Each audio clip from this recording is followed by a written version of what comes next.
ছেলেবেলার পাঠ্যক্রম। এক টুকরো স্মৃতি। মনে পড়ে মায়ের কোলে বসে প্রথম শেখা অ আ ক খ এবিসিডি। তারপর একটু বড় হলেই স্কুলে ভর্তি হওয়া। প্রথম বই রবি ঠাকুরের সহজ পাঠ। সেই বইতেই মায়ের কাছ থেকে শেখা ছোট খোকা বলে অ আ, সেখানে সে কথা কওয়া। তখন ছবি দেখে দেখে পড়ার আনন্দটাই ছিল আলাদা। সহজ পাঠের প্রথম পাতায় যে বাচ্চা ছেলেটি হামাগুড়ি দেয় তাকে নিজের ভাই বলে মনে করা থেকে শুরু করে কুমোরপাড়ার গরুর গাড়ি বোঝাই করা কলসিহারি, কতই না স্মৃতি। তারপর ধীরে ধীরে শ্রেণীর সংখ্যা যত বাড়তে থাকলো, পড়ার চাপ যেন ততই বাড়তে থাকলো। এখন বই পড়তে ভালো লাগে ঠিকই, বই পড়ে নানান রকম নতুন জিনিস শিখি, কিন্তু এখন বই পড়ে যেন সেই ছেলেবেলার মজাটা পাওয়া যায় না। ছেলেবেলার সেই রঙিন দিনগুলো, যখন ব্যাগ ভর্তি বই ছিল না, ছিল রঙিন খাতা, পেন্সিল আর স্বপ্ন।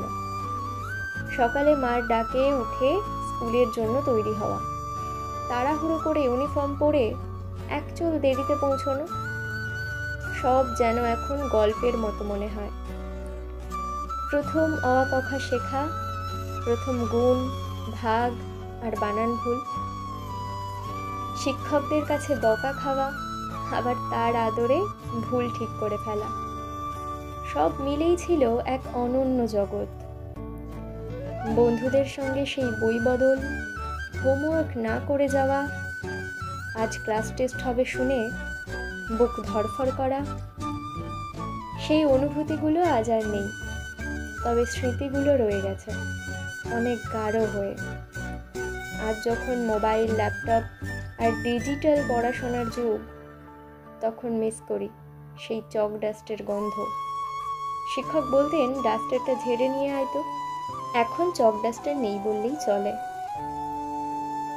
তার পরিবর্তে এসেছে রং বেরঙের মার্কার পেন।